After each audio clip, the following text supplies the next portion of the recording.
Ce soir, nous recevons Jihan Al-Tahari, une amie très chère et journaliste, documentariste. Je vais lire rapidement. Jihan a entamé sa carrière comme journaliste. Entre 1984 et 1990, elle a travaillé comme correspondante de presse et chercheuse à la télévision sur la politique du Moyen-Orient. En 1990, elle a commencé à réaliser et à produire des documentaires pour la télévision française, la BBC, PBS et d'autres chaînes de télévision internationales.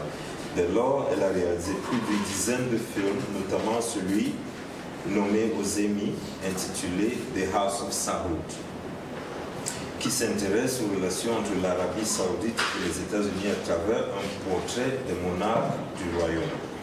Elle a également réalisé The Price of Aid, film qui a remporté le prix européen Média en 2004 et qui s'interroge sur les bénéficiaires réels des mécanismes d'aide alimentaire internationale. Son film Cuba, An African Odyssey, raconte l'histoire inédite du soutien cubain aux révolutions africaines et a reçu plusieurs récompenses internationales. Son long métrage documentaire le plus récent, intitulé Behind the Rainbow, en fait ça c'était le plus récent il y a quelques temps, il y en a un qui est sorti après, mais Behind the Rainbow examine le processus de transition en Afrique du Sud et a remporté de nombreux prix depuis. À l'heure actuelle, c'est-à-dire à l'heure où elle écrivait ce test, elle mettait les dernières touches à un documentaire de 3 heures intitulé Egypt Modern Pharaoh. Le film est depuis apparu et Jihan va probablement en parler. Jihan a également rédigé 2 ouvrages, The 9 Lives of Yasser Arafat et le deuxième, Israel and the Arabs. The 50 Years War, publié par Penguin. Elle est membre de plusieurs associations et institutions travaillant sur le cinéma africain. Elle a été trésorière de l'Association des réalisateurs africains de la diaspora, secrétaire régionale de la Fédération panafricaine de cinéma, FEPACI, et conseillère auprès du programme Africa First de Focus Week. Elle est actuellement marraine au campus documentaire. Je vous prie d'accueillir Jihan.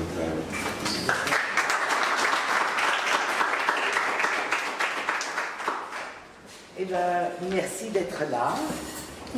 Je vais commencer en français, mais je vais basculer en anglais ou bien l'arabe, ce que vous choisissez.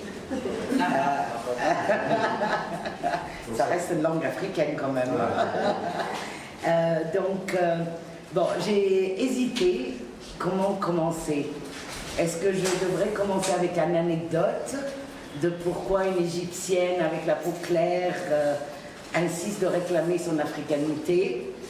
Ou bien est-ce que je commence avec un petit installation de 6 minutes sur les indépendances?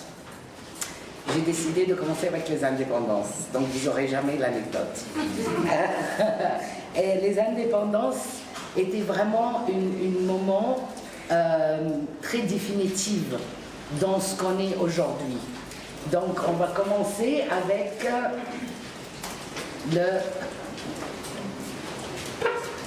Voilà. On peut éteindre la lumière et...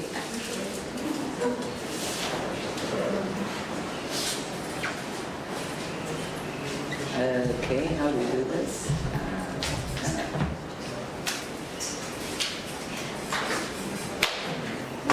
Alors.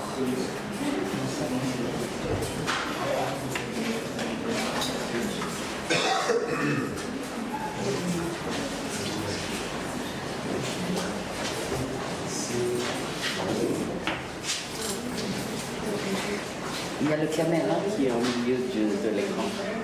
This decade is the decade of African independence. Follow them to independence.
who had been given the contract by the government to organize the launch. She was briefing us on where we would sit, where and what.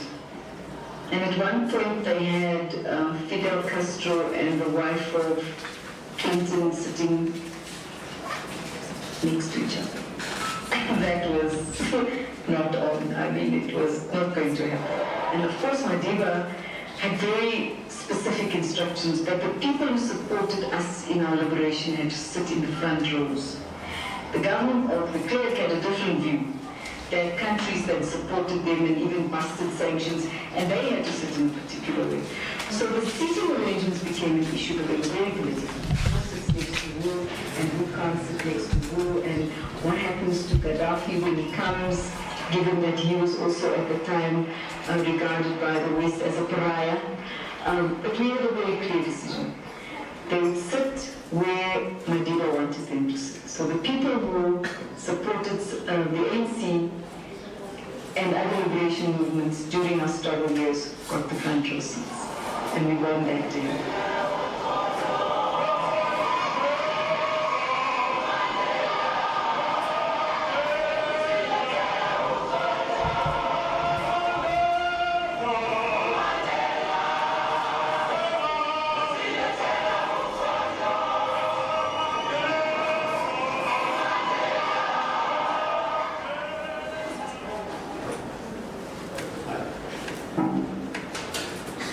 Voilà.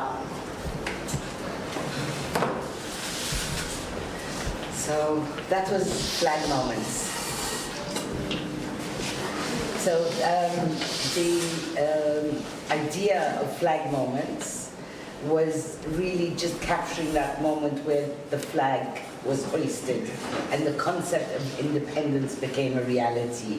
But I want to make a few comments about that. Yes. Ah. Anglais? Ah, français? Ah, ok, donc en français.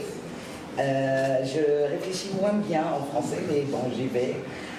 Donc l'idée, c'était d'essayer de comprendre ce moment où on a levé le drapeau. Donc, c'était l'indépendance, la joie, et tout. Mais je voulais d'abord faire des commentaires sur les archives. La difficulté d'avoir, on dirait que c'est la chose la plus facile, d'avoir les images du jour de l'indépendance, le jour où on a... Mais c'était super compliqué. Donc, par exemple, pour la Mauritanie, c'était introuvable le jour même. Donc, les images de Oueldada, par exemple, c'est des images de l'anniversaire 4 ou 5 ans plus tard. Donc, je voulais juste, dans le contexte, dans ce que disait, on a toute une discussion autour des archives. Voilà. Et puis la deuxième chose, c'est dans tous les archives que je regardais pour monter cette installation, il y avait quelque chose qui m'avait frappé, c'est qu'il y avait toujours l'armée, il y avait toujours une indication de la religion. Mais moi, ce que je voulais mettre en avant, c'était surtout la diversité. En 1960 jusqu'à 61, il y a eu 17 pays qui ont eu leur indépendance. Et la variété, et on voit comment en Mauritanie, en Algérie, c'est tellement différent de, par exemple, l'Ouganda, où on voit en premier rang surtout pas mal de African Asians.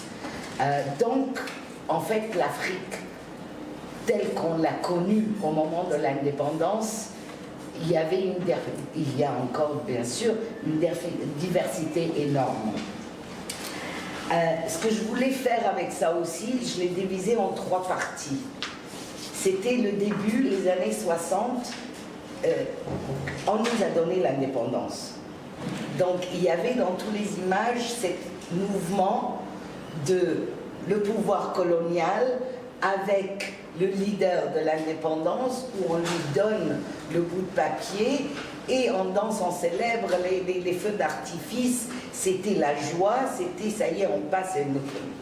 Après, dans les années 70, il y a eu toute une réalité très différente des indépendances. C'était la lutte, c'était Angola, Mozambique, Guinée-Bissau, où c'était la lutte armée. C'était la seule endroit dans le continent où il y avait une vraie lutte armée.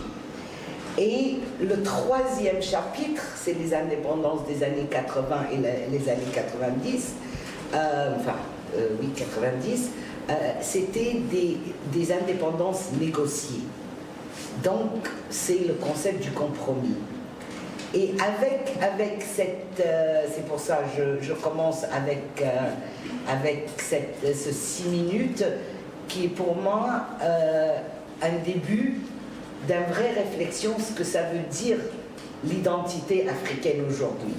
À partir des indépendances, on est qui à ce moment-là et on est qui aujourd'hui?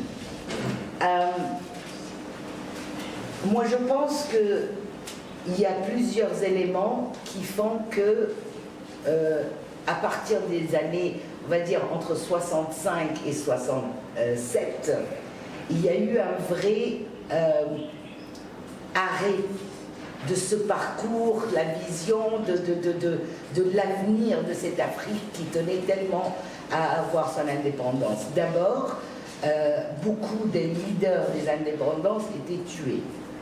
Donc, quand on parle de Lumumba, quand on parle de Cabral, quand on parle il y avait des vrais visionnaires qui ont disparu de la scène. Et puis quelque chose d'autre, et ça cette réflexion, je suis arrivée à ça assez récemment, c'est que on n'a même pas eu le débat qui devient le nouveau pouvoir de ces pays indépendants. Par définition, c'était les leaders des indépendances. Et je pense qu'on ne s'interroge pas assez sur quelles étaient les qualifications et est-ce qu'ils avaient les qualifications de devenir les gouverneurs. Parce qu'en tant que leader des indépendances, ils avaient une vision, ils avaient tout un, c'est quoi les mots, a set of skills. Comment on dit a set of skills? Des capacités qui étaient absolument fondamentales pour qu'on arrive là. Mais le nouvel chapitre, après l'indépendance, est-ce que, c'est une question, et je pense que c'est une question qui mérite réflexion en regardant où on en est aujourd'hui. Est-ce qu'ils avaient vraiment les capacités, techniquement, de gouverner? Et je pense que ce qui s'est passé, c'est que assez rapidement, la manque de capacité, on voit très rapidement un écroulement presque des certaines choses. Donc il y a des livres comme The Beautiful Ones Are Not Yet Born, qui est écrit 5-6 ans après l'indépendance, où on commence déjà à réfléchir de qu'est-ce qui se passe et où on va avec ces nouvelles indépendances. Et à ce moment-là, il y a quelque chose que j'ai vu beaucoup pendant mon travail sur mes documentaires, c'est qu'il y a une espèce de mouvement de fabrication de mythologie de la Révolution. Donc, ça devient l'exclusion plutôt que l'inclusion. Donc, par exemple, en Afrique du Sud, ça devient l'ANC et l'ANC seulement qui a mené vers l'indépendance. En Algérie, on parle de FLN et l'FLN seulement qui a mené vers l'indépendance. Et donc, on oublie cette nouvelle méthodologie de la victoire et de l'indépendance devient notre réalité sur laquelle on construit nos États. Et je pense que cette exclusion de l'autre, même les compagnons de lutte, donc par exemple le PAC, le Black Consciousness Movement, tous les mouvements en Algérie, et tout ça disparaissent complètement. Et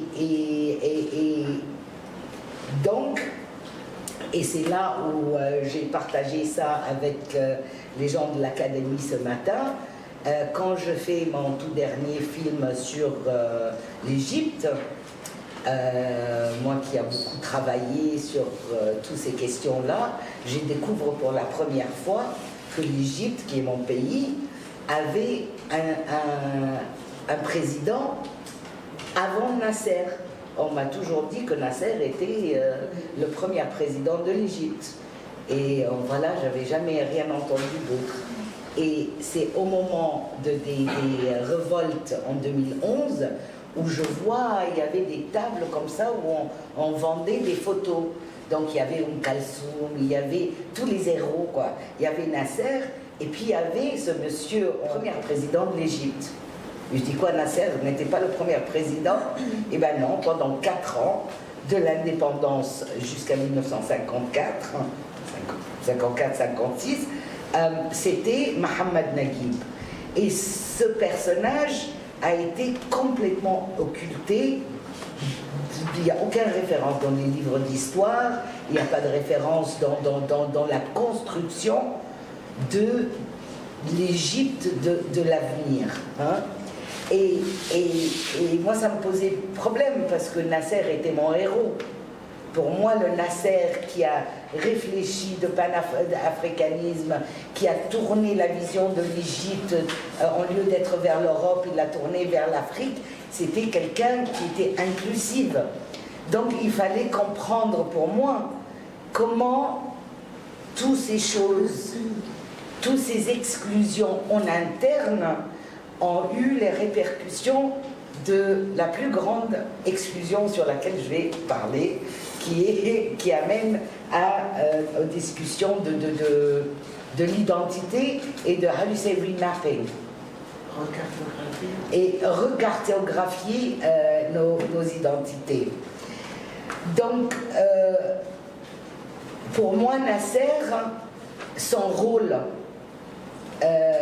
c'est un des fondateurs de l'OUA, c'est avec Kwame Nkrumah et Sékou Touré, c'était vraiment une vision de comment la collective de l'Afrique va aller en avance, quel était le plan de développement, on parlait des monnaies, on parlait vraiment d'un avenir collectif. Hein. Et tout d'un coup, quand il disparaît, cette notion de l'appartenance de l'Égypte à l'Afrique est interrompue tout d'un coup. Et il y a même je vous donne quelques détails. Entre 1970, de la mort de Nasser, à 1973, quand il y a eu la guerre sous Sadat, il y avait par exemple 18 chaînes radio qui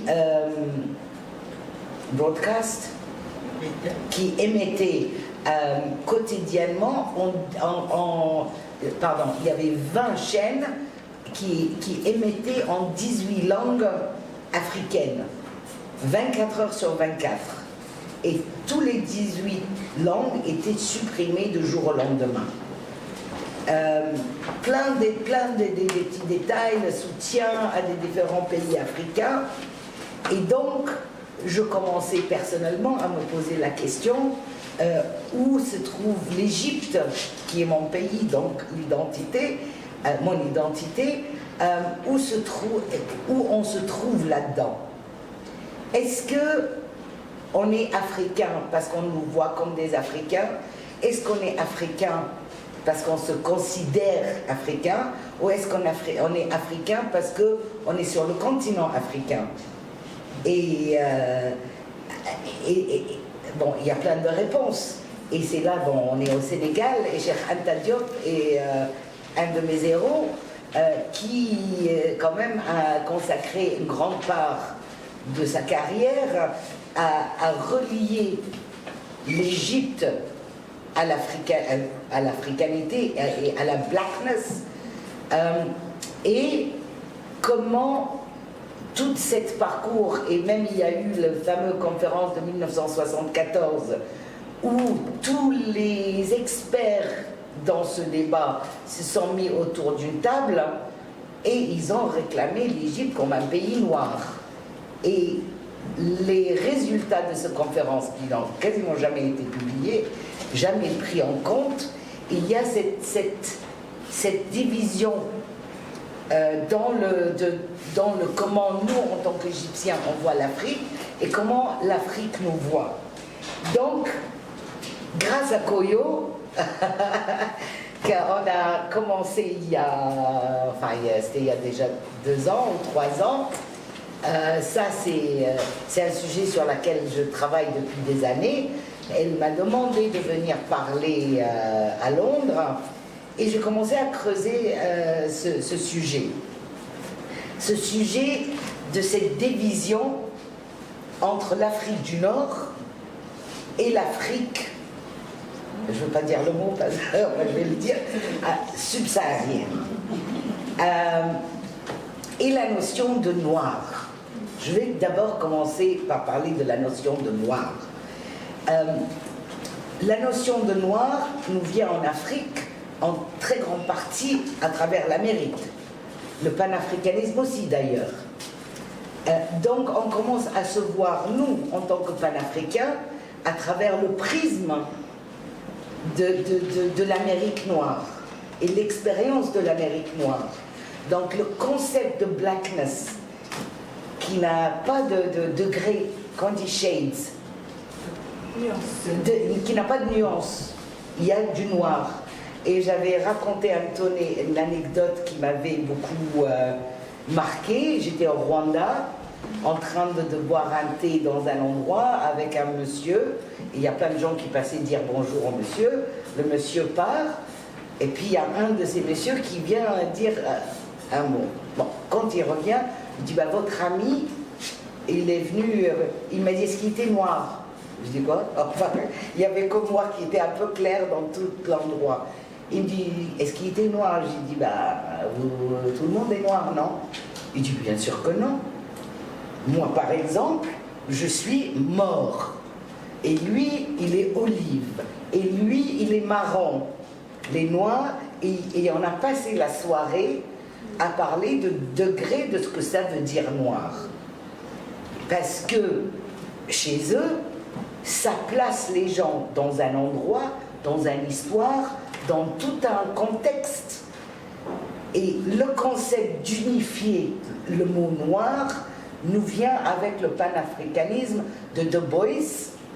Et Du Bois, si vous connaissez à quoi il ressemble, enfin, il est plus clair que moi quand même. Donc je pense, moi ce que j'avais envie de faire, c'est de s'interroger sur tous ces concepts qu'on prend pour acquis. Donc là, je reviens à ce fameux division entre l'Afrique du Nord et l'Afrique subsaharienne. Tout d'un coup, je me dis, mais c'est où l'Afrique subsaharienne? Je cherche des cartes, il n'y a aucune délimitation qui me dit où c'est l'Afrique subsaharienne. Ça commence où, ça se termine où?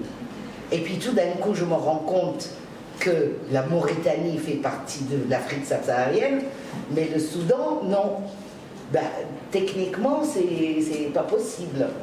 Donc, en cherchant un peu plus loin, juste l'idée d'où vient ce mot. Donc, je me suis dit, ça doit venir de la littérature coloniale. Eh bien, pas du tout. Donc, j'ai lu plein de... On ne trouve pas, il y a 2 mots qu'on ne trouve pas, c'est le mot Moyen-Orient, ça n'existe pas dans la littérature. Il y a le Far East, il y a le Near East, il n'y a pas le Middle East. Il y a l'Afrique occidentale, il y a l'Afrique française, il y a l'Afrique britannique, il y a même, malheureusement, j'ai pas la carte, ma carte préférée, il y a l'Égypte qui va jusqu'en bas du Soudan, et puis tout le reste, ça s'appelle French Soudan, et puis le reste, il y a une ligne où c'est marqué inexploré. Tout le reste est inexploré. Voilà. Donc, quand on travaille avec les cartes, et quand on regarde les dates des cartes, il y a une évolution de l'identité, de qui est appelé quoi, très visiblement. Mais donc je reste avec l'idée de subsaharien, d'où ça vient. Donc avec beaucoup de recherches, je tombe sur une première indication d'où ça vient. Donc en 1956,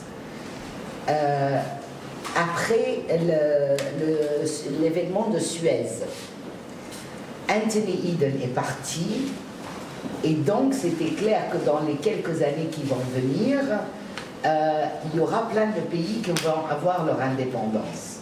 Les Américains paniquent. C'est quoi tous ces pays-là? Ils vont être quoi? On ne connaît rien. Donc, ils font une réunion où il y a le Ford Foundation, le Carnegie Foundation, le Rockefeller Foundation, le CIA.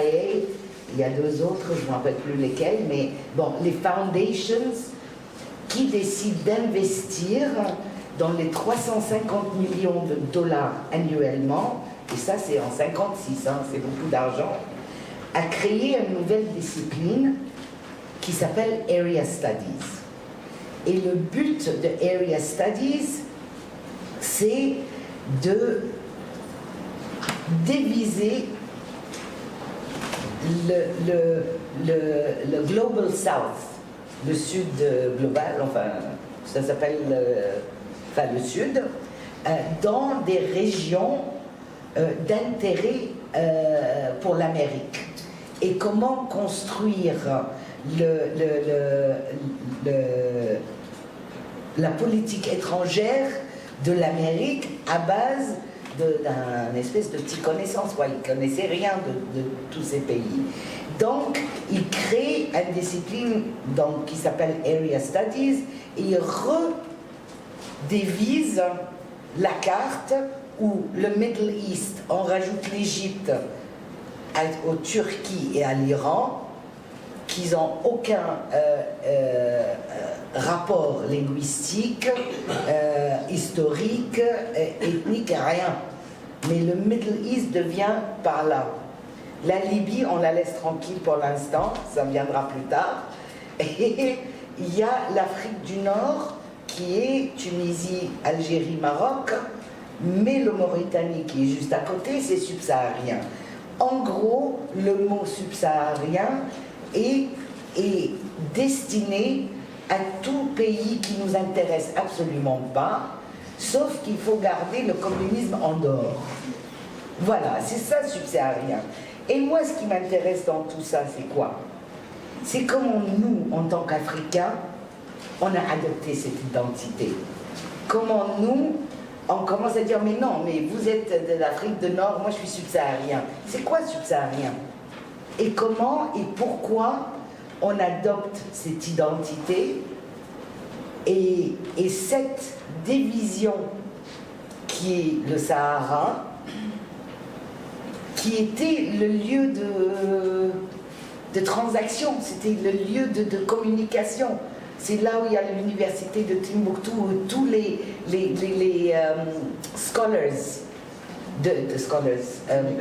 les universitaires de partout en Afrique se retrouvaient, se parlaient, c'est l'idée de la transmission d'une connaissance collective était dans cet espace-là. Aujourd'hui, cet espace-là est considéré comme un néant. Il n'existe pas. C'est vide. Et donc,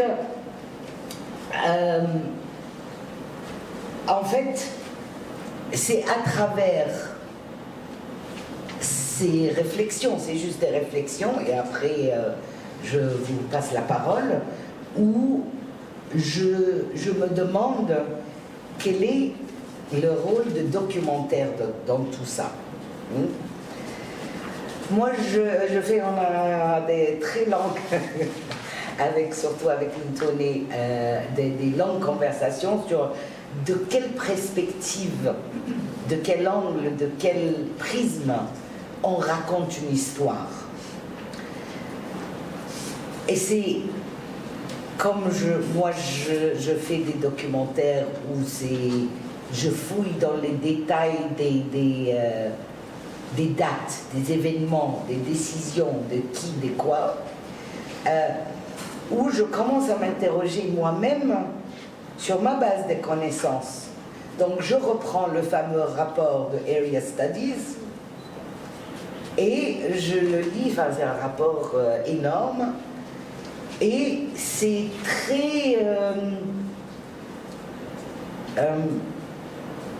très réfléchi. C'est-à-dire, on a réfléchi quels sont les professeurs et qu'est-ce qu'ils doivent faire ces professeurs pour en fabriquer des experts. Donc la notion de l'expert de l'Afrique est née avec le Area Studies. Et ça change la nature de comment on regarde, parce qu'on va vers l'expert qui va nous raconter exactement cette tribu, ce qu'il faisait, ce qu'il s'habillait, comment et tout ça. Donc ça sort de la main et au-delà de ça, ces professeurs-là, ils avaient une mission de recruter des gens dans les pays et on leur donnait des bourses. Et les bourses, très prestigieuses. Et à base de l'or, on leur indiquait plus ou moins, on leur disait pas, mais on les orientait vers des sujets très intéressants. Et ça devenait de doctorats faits par des Africains. Et ça devenait des livres écrits par des Africains. Et ça devenait... Et tout d'un coup, je regarde tout ça et je me rends compte que moi, ici présente, je suis un produit parfait de Area Studies. Chaque livre que j'ai lu, la base de ma connaissance, toutes les Africains intéressants qui me donnaient le panafricanisme, qui m'animaient, qui me faisaient croire, enfin pas croire, je suis... sont issus de cette lignage. Mais eux, ils ne le savent pas. Je ne suis pas en train de dire qui que ce soit est traître. Pas du tout. C'est le système qui a été mis en place au moment des indépendances. Et j'ai pas de réponse à donner en fait, hein, vous n'attendez pas de la réponse, moi c'est juste une réflexion. Donc quand on regarde par exemple les magazines qui étaient des magazines absolument essentiels dans toute cette période de réflexion sur notre identité au début des années 60, une magazine comme Transitions, les gens qui écrivaient là-dedans, comme Ngugi wa Thiong'o, à l'époque il s'appelait James wa Thiong'o,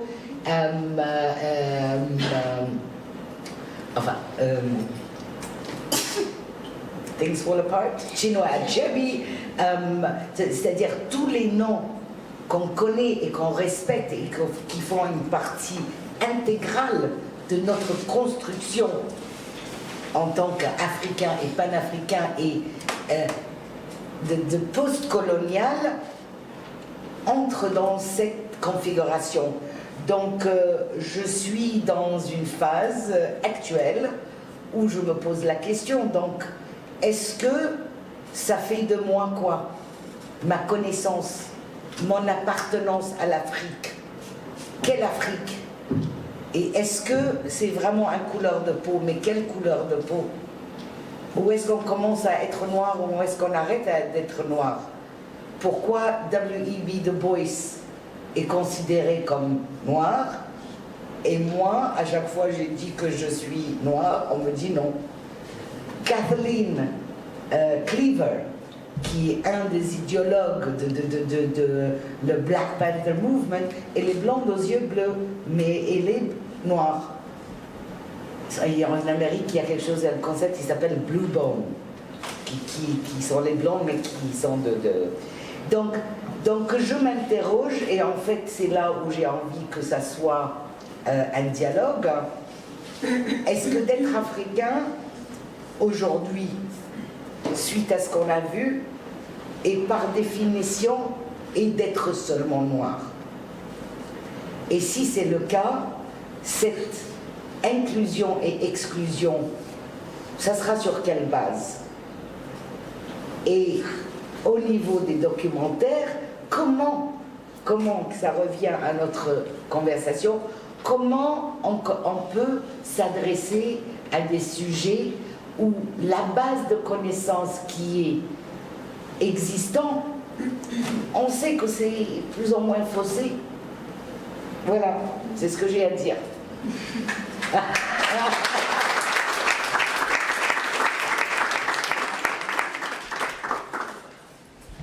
Et c'est surtout comment on travaille à réfléchir à notre identité collective. Sur scène la question des Area Studies. Est-ce que ça veut dire qu'il n'y a pas eu de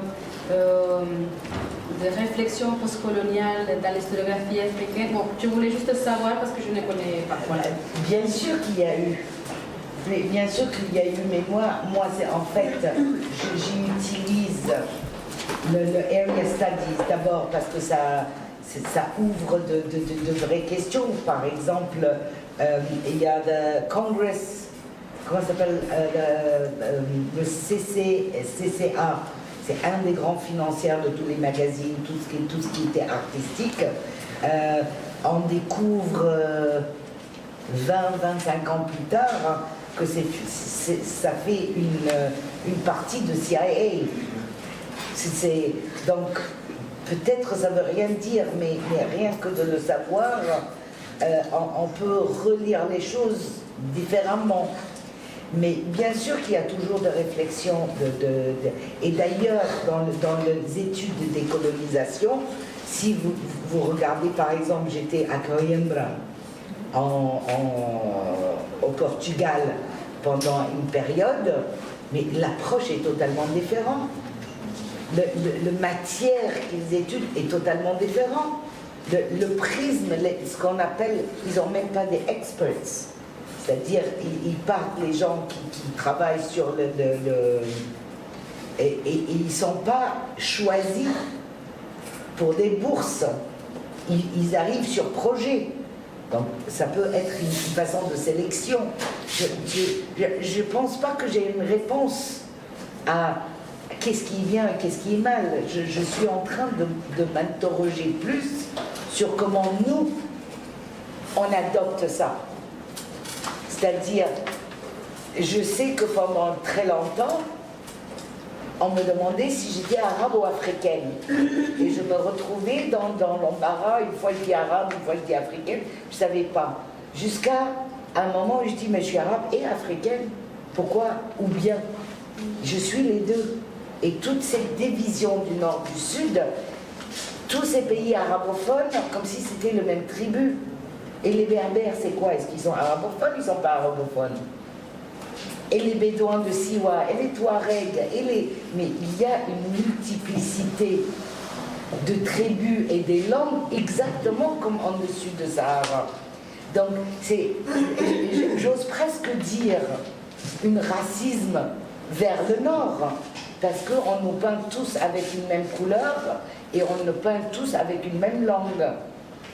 Donc cette relation entre nous, moi, the Area Studies, c'était juste d'où est venu le mot subsaharienne. Et c'est très important de nos jours, parce que moi, en tant que cinéaste, le mot, les fonds, ils sont, voilà, pour les subsahariens, ou bien pour le méditerranéen, ou bien le ACP, mais en excluant l'Égypte. Mais il y a des critères absolument hallucinants. Et c'est des critères où petit à petit, auxquels nous, on s'inscrit.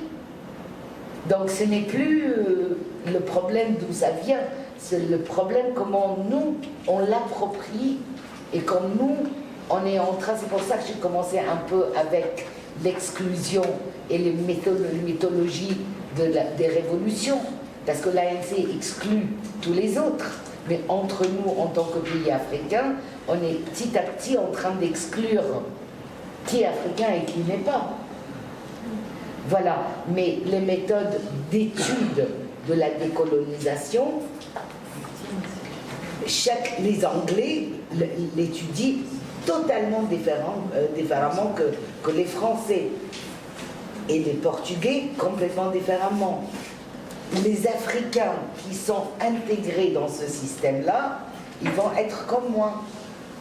Ils vont bien étudier, ils vont être très bons élèves, ils vont avoir Samuel Hutchinson, tous les scholars qui deviennent le premise de leur connaissance, la base de leur connaissance.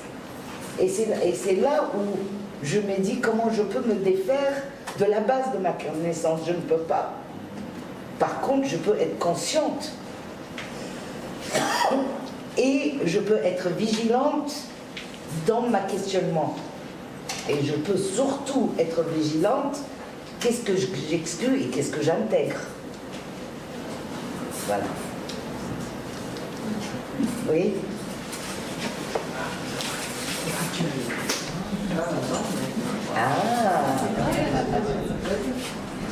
Voilà, madame, je voulais vraiment vous remercier pour la teneur de votre sujet et la manière dont vous l'abordez.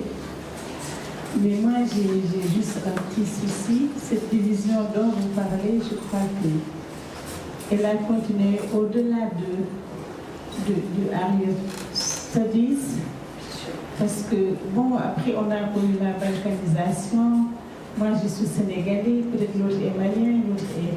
Voilà. Et je crois que c'est tout un processus qui a poursuivi l'Afrique jusqu'à maintenant. Et ce qui a peut-être amené un peu, même l'ethnicisme un peu. Moi, je crois que, bon, c'est vrai que vous vous posez une question intéressante. Mais nous en tant qu'Africains, en tant que peuple, je ne sais pas trop, est-ce que vous vous posez cette question, mais d'autres, est-ce qu'ils ont même ce souci? Parce qu'on a été tellement moulés, fixés dans ce schéma-là, que finalement, bon, on n'est même pas conscient, comme vous le dites si bien, est-ce que nous sommes Sénégalais, est-ce que nous sommes Africains noirs, est-ce que nous sommes Africains blancs? Ce qu'il y a, c'est ce qu'ils ont fait, ils sont juste en train de diviser pour mieux régner, quoi. Et jusque-là, je crois que le problème, il est là, il est entier. Bon, mais je pense que le problème va dans les deux sens. Parce que nous, en tant que, entre guillemets, arabes, la plupart ne se sentent plus africains. Et ils regardent l'Afrique avec mépris. Mais comment on en arrive là? Justement, je parlais de Nasser, qui est un des pères fondateurs de l'OUA. C'est un des... Moi, je me rappelle quand j'ai fait un truc qui s'appelle L'Afrique en morceaux, la tragédie des Grands Lacs. Hein. Je me rappelle, j'étais au Congo.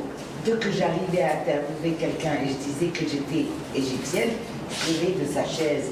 C'est grâce à vous, nanana. Puis il s'assied et dit, et après, qu'est-ce qui s'est passé? C'est parce que, qu'est-ce qui s'est passé? Jusqu'à une certaine période, il y avait une vraie volonté et une vraie unité, comme on le voyait, une diversité qui était liée à un destin commun et une histoire commune. Et puis il y a eu une interruption dans les années 70. Dans cette interruption, mais ça remonte, je reprends Cheikh Anta Diop, ça remonte au projet colonial pour commencer.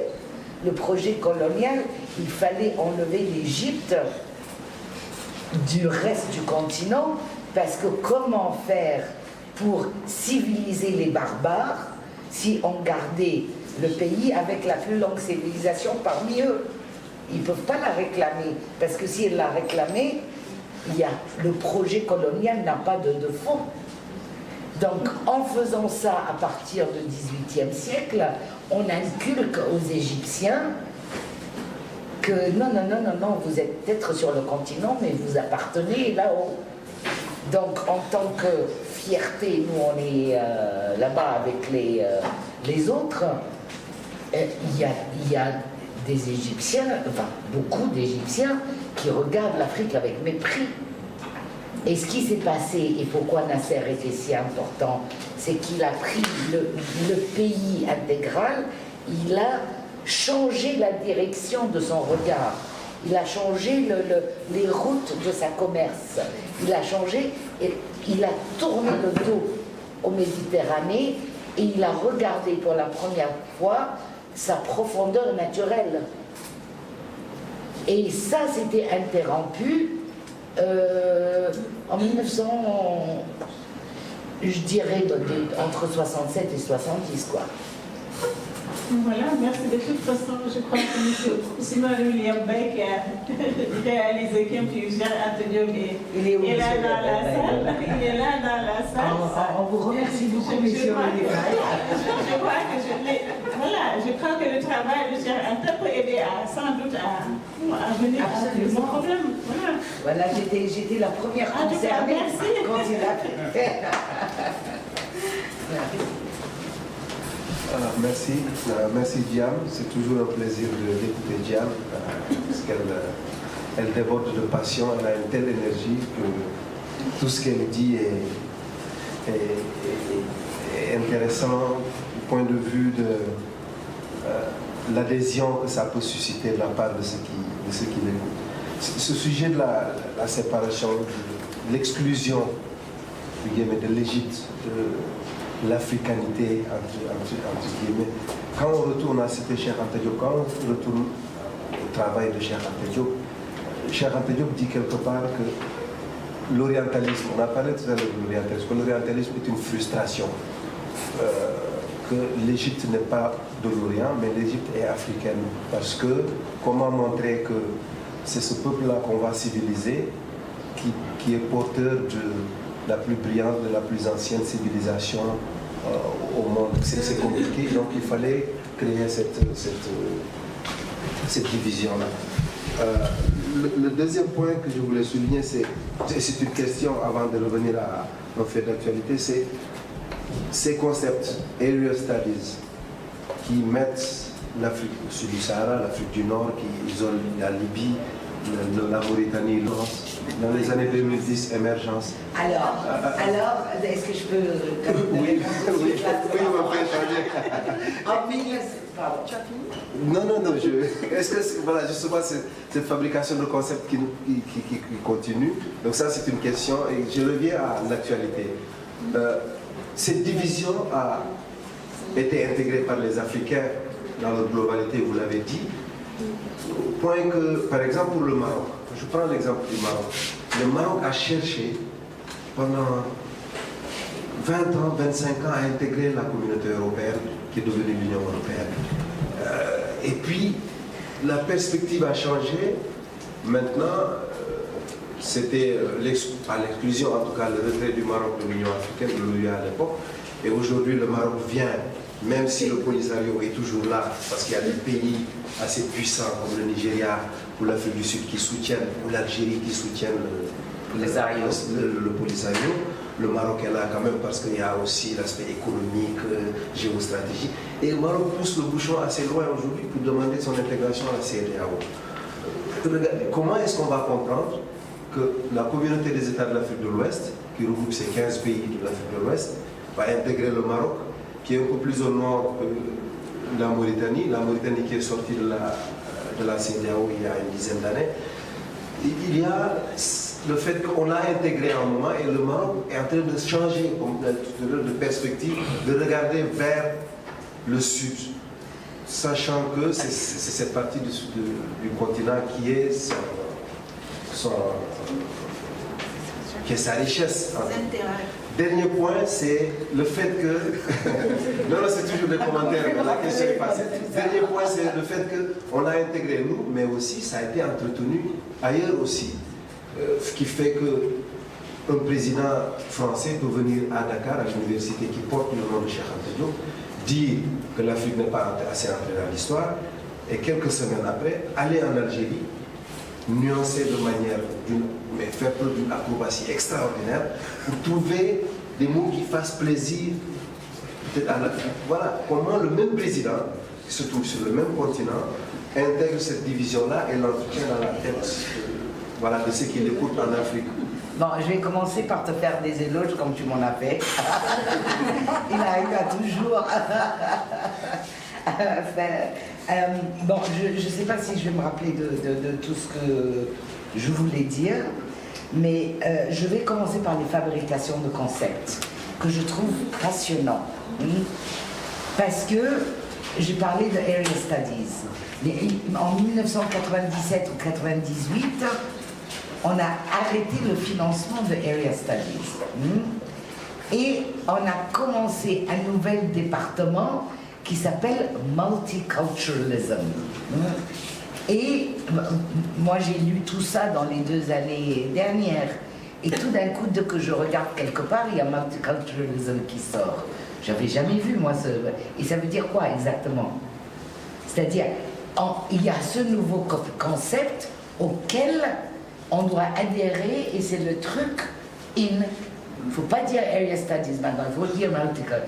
Maintenant, ce qui est plus intéressant, qui finance le discipline de Multiculturalism? Gates Foundation? Nike Foundation? mais c'est à l'image de nos jours. Donc c'est les multinationales qui ont un vrai envie et un besoin d'intégrer l'Afrique. N'oubliez pas que l'Afrique a le plus grand nombre de jeunesse et le plus grand marché. Et, bon, enfin, je ne parle pas de Chine, mais Chine fait la même chose. Mais je ne connais pas comment le discipline s'appelle en chinois. Mais dans le multiculturalism, c'est le nouveau truc.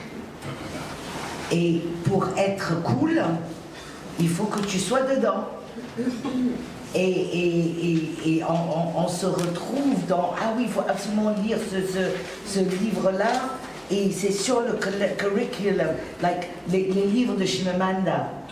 Ils sont tous sur le curriculum de multiculturalism. Donc, j'ai rien contre Chimamanda. Mais pourquoi ce livre-là? Et pourquoi celui sur... Enfin, c'est très intéressant à travers un concept, quelle boîte de Pandore on ouvre. Moi, je trouve que le livre de Half of a Yellow Sun, qui est un livre intéressant, mais ce qui est plus important avec ce livre, c'est qu'il ouvre la boîte de Pandore, que, à mon avis, il fallait l'ouvrir bien avant, de la guerre de la Biafra. Et si, quand on ouvre ce chapitre-là, on va où avec? Je trouve que c'est très important de l'ouvrir, mais que les autres entrent dans ceux qui ont des positions, ceux qui n'ont jamais parlé. J'étais en train de parler récemment avec Newton Adwaka, qui était là l'année dernière, que ben voilà, c'est le moment, vous aussi, vous devez parler de ça avant que ça devienne un discours en interne de multiculturalism. Ça, c'est la fabrication des concepts. Et il y en a plein, c'est-à-dire on peut entre nous s'asseoir et notre vie quotidienne est plein de ça, on ne le voit même pas passer. Il y a des mots qui entrent dans notre vocabulaire et c'est que quand quelqu'un vient d'ailleurs, mais ça veut dire quoi ça? Je te rends compte, ah bah oui, je l'ai intégré sans que je le vois. Maintenant, le Maroc, je trouve que c'est très intéressant. Le cas de Maroc, la réponse facile, c'est de dire le Polisario est expliqué, tout ça, fine. Mais je pense qu'il y a un vrai mouvement sur ce continent, qu'il y a tous les gens qui réfléchissent se rendent compte que, hold on, l'avenir est où exactement? Il y a plein de gens qui commencent à voir que si on regarde bien, le vrai avenir à long terme est en Afrique, pour plein de raisons. Donc on se demandait tout à l'heure comment ça se fait qu'à Paris, il y a 3 expos africaines au même temps. Mais au même temps, mais c'est du jamais vu. Et Jean-Pierre Bécolo et tout un discours très intéressant là-dessus.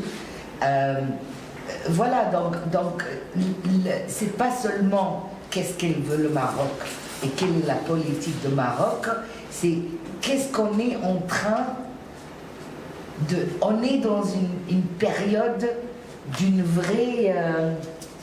comment on appelle ça, pas mouvement, il y a une fluidité. C'est-à-dire, les cartes ne sont pas jouées. On est dans un vrai moment où il y a... C'est quoi le mot? Oui, les cartes sont en train d'être redistribuées. In a moment of flux. We're in a moment of flux. And in this flux, il y a... On ne sait même pas de quoi on parle. Est-ce qu'on parle de encore une guerre froide comme avant, parce que ce qu'on voit entre Donald Trump et Putin, ou bien est-ce qu'on voit d'un nouvel ordre mondial où on voit la Russie avec le Chine, avec l'Iran, et d'ailleurs il y a des gens qui expliquent toutes les problématiques en Syrie à travers ce prisme-là. Donc on est vraiment dans un moment où il y a l'après. Voilà, il y aura l'après, je ne sais pas maintenant, enfin il n'y a pas de... Et ce qui est intéressant, c'est qu'il n'y a pas de moment marquant où il y a un début et un fin. Et je pense que le Maroc, beaucoup moins que l'Algérie, a compris ça. Et ils sont en train, ce que je disais à la jeune, à Zeynab, la jeune Marocaine aujourd'hui, si on regarde rien que sur l'investissement dans le cinéma depuis les 10 dernières années, un beau matin, le Maroc a décidé de financer la post-production. Panique à bord en France. Quoi? On ne va plus faire le post-prod ici parce que toutes les finances, le système de finances, que ce soit le documentaire ou le cinéma, c'est un système circulaire. On dit on donne 50 millions d'euros pour le cinéma africain, et bien si on compte, il y en a 48 millions qui reviennent directement en France. On a peut-être 2 millions qui sont distribués à droite et à gauche, 10 000 par-ci, 20 000 par-là, mais le 48 revient direct dans leur poche. Et ça veut dire quoi? Ça veut dire le taux de chômage.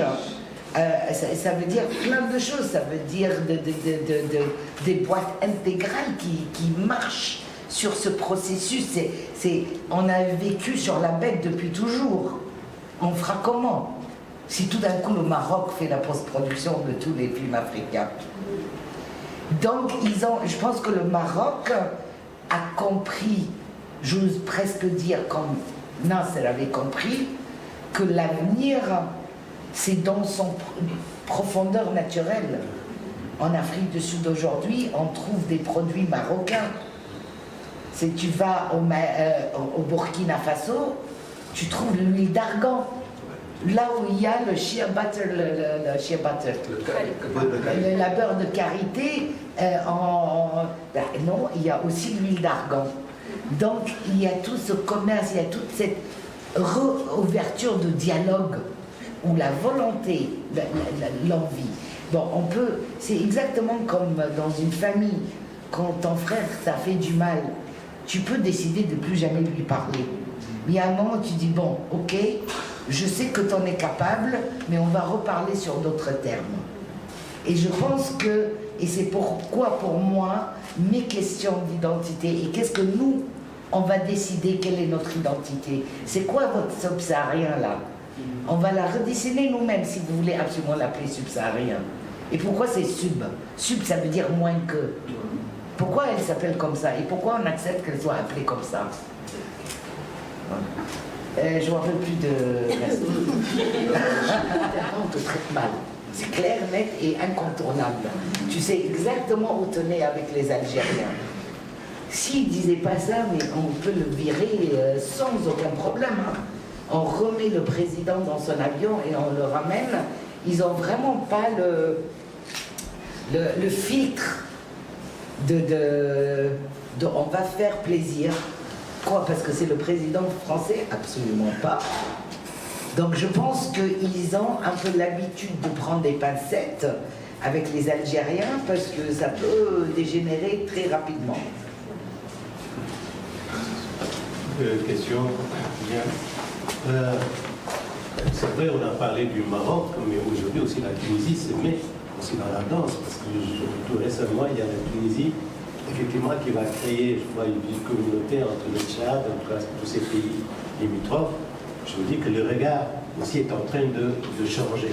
Il y avait, là aussi, le Maroc a donné de l'art, les autres pays, le Maghreb, et donc sont aussi en train de regarder plus vers le nord, mais plutôt vers l'Afrique, en tout cas le continent, vers le sud.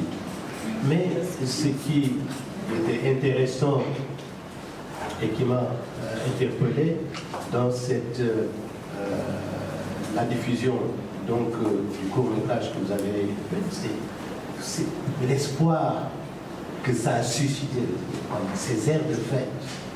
Et aussitôt après, il y a eu effectivement une déception, un dépit amoureux de nos dirigeants.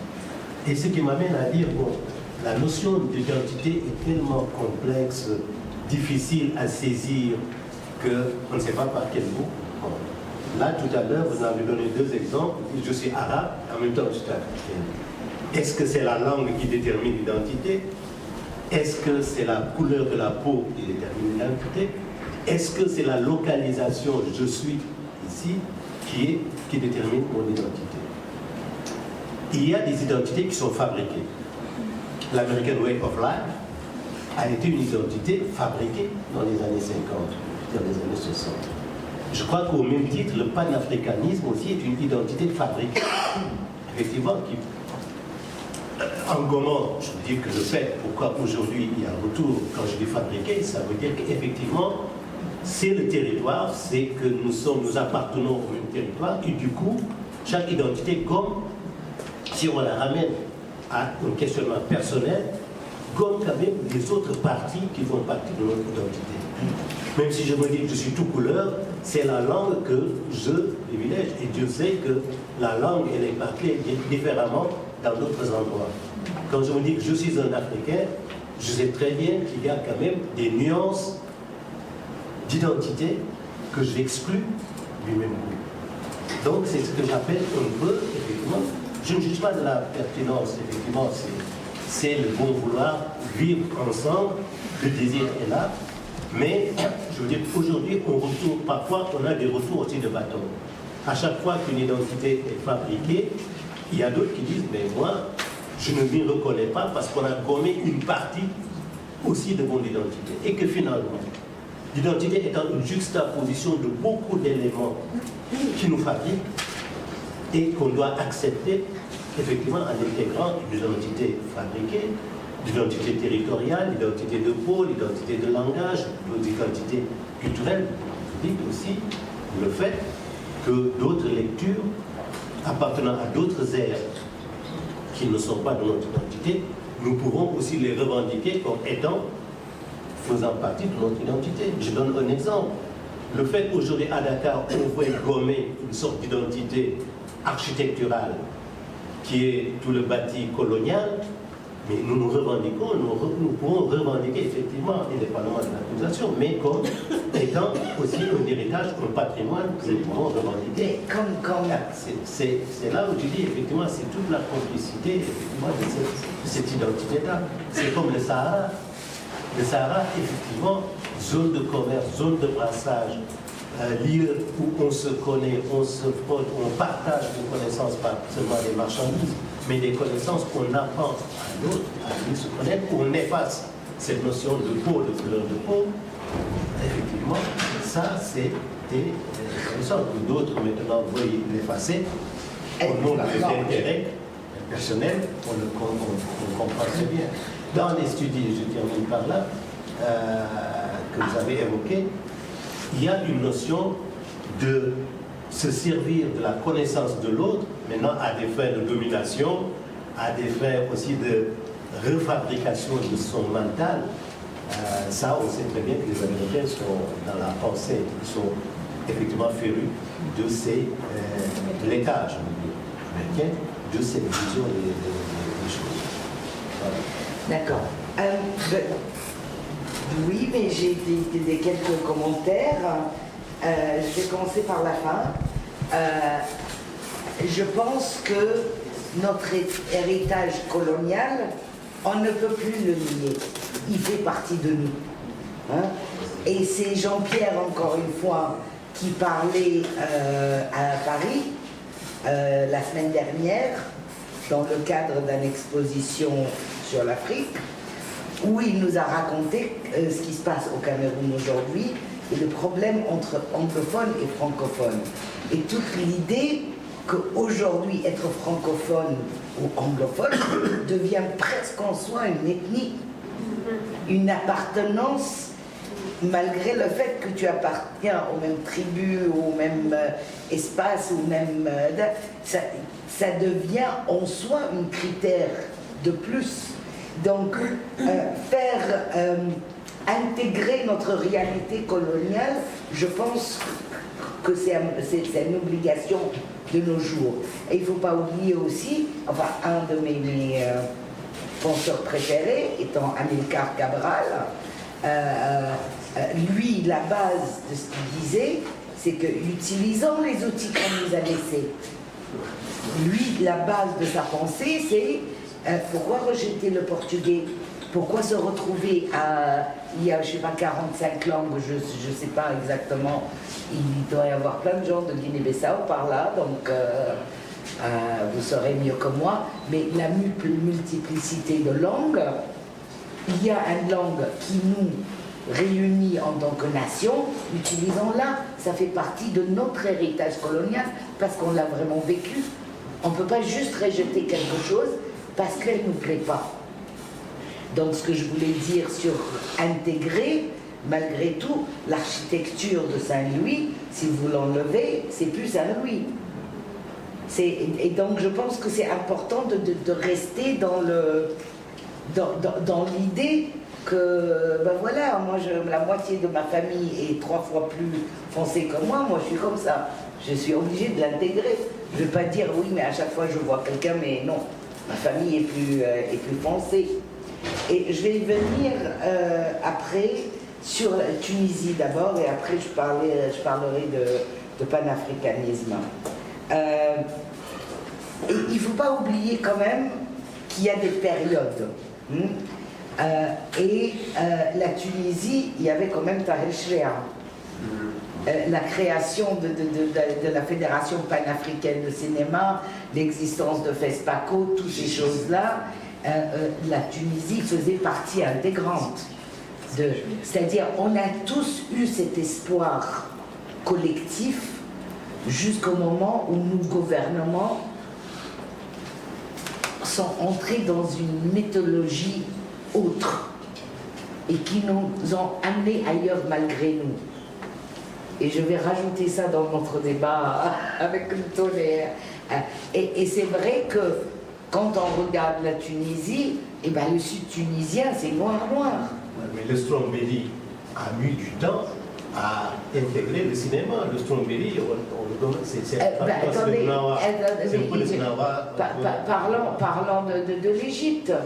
Le sud de l'Égypte, c'est plus foncé que tout le monde.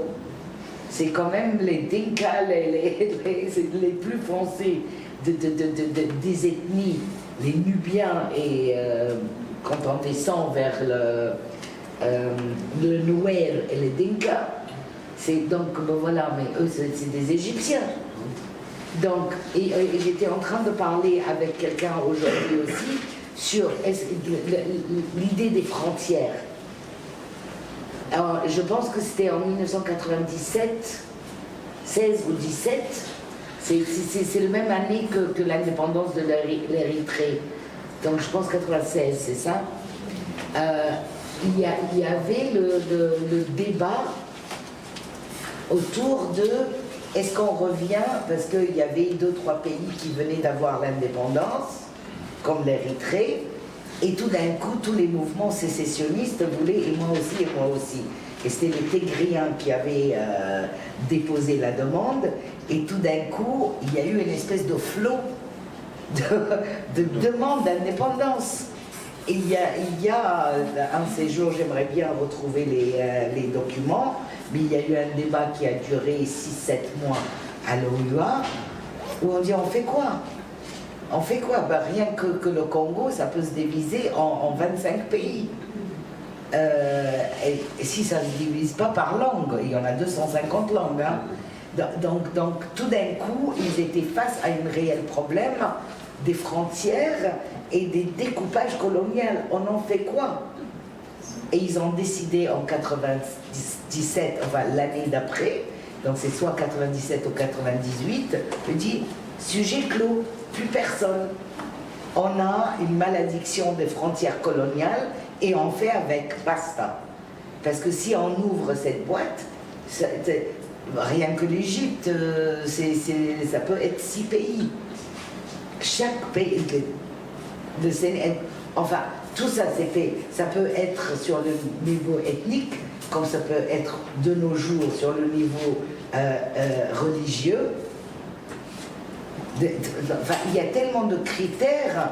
Donc, où est-ce qu'on arrête l'hémorragie, si vous voulez? Si hémorragie, c'est, enfin, moi j'en sais rien. Donc, le panafricanisme en tant qu'identité fabriquée, je ne suis pas sûre. Il y a eu une réflexion, ça démarre même avant De Boyce et tout ça, la réflexion autour d'un destin commun de tout ce qui est lié à l'Afrique remonte à... J'ai découvert en fait qu'un des... comment il s'appelait je ne me rappelle plus de son nom, mais c'est un Égyptien qui était en 1800 et quelques en train d'écrire une thèse sur j'aurai son nom tout à l'heure.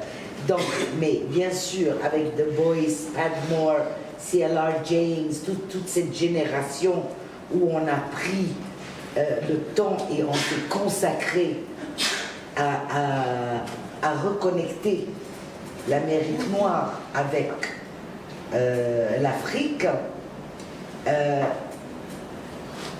c'était pas fabriqué comme c'était un espoir, comme c'était presque une volonté de retour. Quand il y a eu la réunion de Marcus Garvey, c'était la plus grande réunion que le monde avait vue jusque-là. Il y avait 25 000 personnes qui ont assisté à une réunion. Donc il y avait une vraie volonté et un espoir de voir un truc collectif émerger de là. Et je pense, et c'est là où quand je parlais du concept de blackness et comment le panafricanisme qui arrive vers l'Afrique, c'est très drôle parce que quand on regarde le 5e conférence de panafricain, le 5e, il y a des quiproquos mais à mourir de rire. Parce qu'il y a des phrases qu'ils lisent, il y a les uns qui le lisent à travers le gris de lecture de l'esclavage et l'autre les grilles de lecture de colonialisme. Et ils se parlent sur pas la même chose. Et donc au 6e conférence, c'est là où Nyerere il dit on ne parle pas exactement de la même chose. Donc le panafricanisme et vers 63, quand on crée l'OUA, on ne demande pas à l'Amérique d'être observateur ou les Noirs américains de faire quoi que ce soit. Avec le départ de Kwame Nkrumah, qui avait fait venir tout ce monde-là chez lui, cet chapitre de panafricanisme venu d'ailleurs, il fallait le réexaminer, voilà. Ok, je peux poser une question. Il y a Achille Mbembe, qui est un de nos penseurs contemporains les plus incisifs. Il est depuis quelques années, il est en train d'écrire et de réfléchir sur, j'aime pas trop le mot concept, mais sur une notion d'écriture de soi. C'est-à-dire se raconter soi-même à partir de sa propre lecture, de sa propre connaissance, de sa propre vision de ce qu'on est, ce qu'on pourrait être et ce qu'on voudrait devenir ou ce qu'on a même été. Et c'est là où il a aussi développé le terme d'afropolitain, un peu, si on veut le lire comme ça, en réaction au panafricain ou d'autres, ou au blackness, sachant que, discrétion rapide, le blackness est quand même aussi une notion imprégnée d'américanisme, ce que je dis. Ce qui m'intéresse dans tous ces débats et dans tous ces discours et sont des préoccupations politiques, identitaires, culturelles que beaucoup d'Africains ont, et ça depuis longtemps. Aujourd'hui, on est à 57 ans des indépendances pour la plupart des pays, et on se rend compte que c'est un processus tellement long et tellement récurrent, et c'est comme un peu la mer, ça va et ça vient, et les mutations et les changements sont très lents. Et on ne peut pas non plus laisser cette réflexion dans le cadre universitaire, culturel, artistique. Il faut absolument aussi le replacer dans l'arène politique. Et l'arène politique, c'est quoi? C'est quoi le leadership politique en Afrique aujourd'hui, que ce soit en Égypte ou en Afrique du Sud? Quand on voit ce que l'Afrique du Sud est en train de devenir, ça en pleurait. Le Sénégal aujourd'hui, je ne sais pas, la Côte d'Ivoire, le Cameroun. Ce que je veux dire, c'est que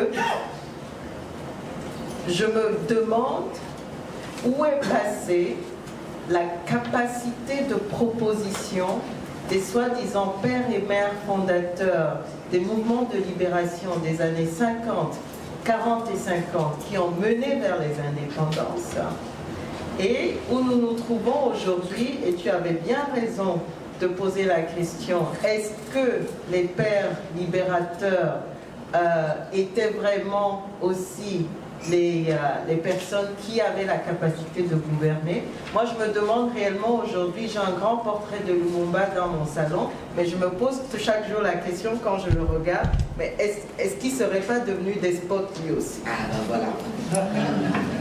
Hein? C'est ce avec quoi j'ai commencé. Cette notion d'écriture de soi est fondamentale aujourd'hui.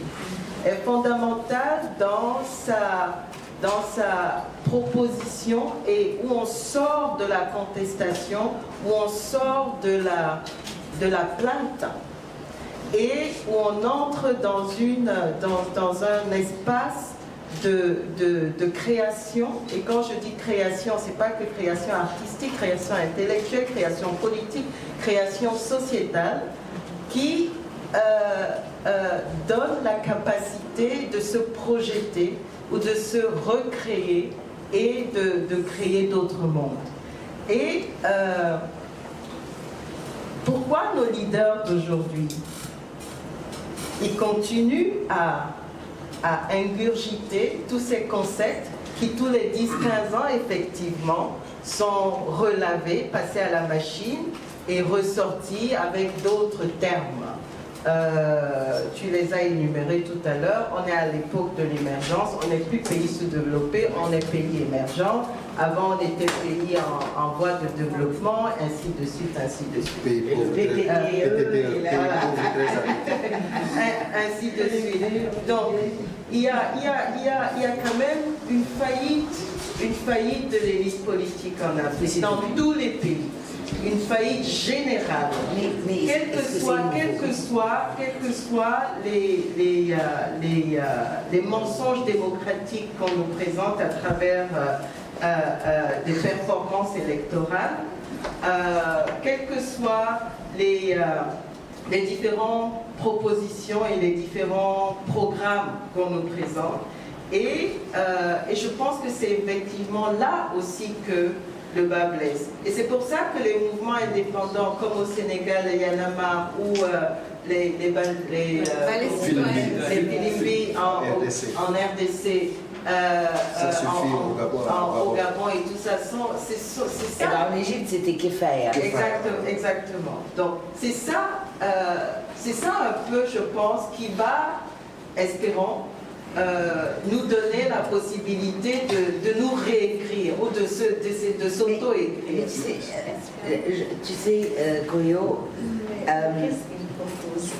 qu'est-ce que il y a quand même je déteste appeler ça les printemps arabes, parce que dès qu'on dit les printemps arabes, ça veut dire qu'ils sont tous pareils, ils sont tous dans le même panier, il n'y a aucune différence, personne n'a lutté pour quelque chose de précis. Ben voilà, il y a un petit mouvement, c'est une contagion. Voilà, et tout le monde a eu un rhume. Voilà, quand on dit printemps arabe, ça sous-entend ça. Mais la réalité, c'est quoi? Il y en a un événement qui s'est passé et les autres ont osé. Ils ont osé, mais on oublie que Kéfaïa en Égypte, il faisait une manifestation où les gens étaient arrêtés tous les vendredis depuis 4 ans. Et personne ne le regardait. Mais quand il y a eu la place Tahrir, c'est parce que c'était lié à d'autres choses. Tout d'un coup, on a dit, ah ben voilà. Et il ne faut pas aussi oublier qu'on a vraiment cru que ces mouvements allaient faire quelque chose. Mais ça n'a servi strictement à rien. Regardez là où on est aujourd'hui en Égypte. Je parle de l'Égypte parce que c'est directement concerné, puisque je ne peux pas retourner chez moi. Ouais. Directement concerné. Et là, on a cru, et c'est pire qu'avant. Moi, j'aurais jamais cru qu'il viendra le jour où je dis à pire que Moubarak. Eh bien oui. Pourquoi? Parce que ceux qui ont osé parler, ils ont eu une telle claque que plus personne n'osera pendant 20 ans de plus. Et tout ça, ça s'est passé dans les années 70, si tu te rappelles bien. Il y a eu les fameux, comment on appelait ça, les émeutes de pain. Oui. Les émeutes de pain, c'est passé, mais dans toute l'Afrique. Ben, on les a tellement bien écrasés, on les a collés chacun à une plan d'ajustement structurel qui a bien cassé le dos, et ben voilà, ça a recommencé 20-30 ans plus tard. Est-ce qu'on peut faire quelque chose? J'en sais rien. Ma réponse est je ne sais pas. Mais une des raisons pour laquelle mon flag moments n'avait que on nous a donné un drapeau, on nous a donné l'armée et on nous a donné la religion. Comme des éléments de cette cuisine qui allait continuer à exclure le peuple pour toujours. C'est-à-dire, moi, personnellement, sur mon film, j'ai pas le moindre idée pourquoi ils l'aiment pas, parce que je suis pas méchant. Mais le fait que j'ose parler de l'armée et des frères musulmans ensemble et dire clairement que ça se vaut, pour moi, si tu me donnes l'armée ou les frères musulmans, ben, pour moi, ça revient au même. On va m'oppresser d'une manière ou d'une autre. Et ce tango entre l'armée et les religieux, que ce soit au Nigeria, avec les prêcheurs, que ça soit, enfin, ça prend, ici ça prend des appellations différentes, mais le contenu est le même. Et ben ils dansent ensemble, et moi en bas là. Est-ce que je peux venir à la danse? Non, on n'est pas convié à la danse. Comment on va arrêter ça? Je sais pas. Voilà, je sais pas. Yes, I. À un moment donné dans ton discours, j'ai compris ton questionnement en tant que cinéaste, en tant que documentariste. Et à un moment donné, j'ai eu un peu peur parce que j'ai pu comprendre que tu as eu envie de faire des films. Et heureusement, après, cette idée m'a été enlevée de la tête. parce que je trouve que tu fais des films tellement intéressants. Mais j'ai vraiment plus envie d'en faire. Voilà, tellement bien fait, tu vois, et moi, je n'étais pas venu pour intervenir, j'étais venu pour prendre une masterclass. Donc, je pense qu'il ne faut pas abandonner. Je pense que ta méthode de travail est super, elle est bonne. Il faut continuer. Tu as été gentil, mais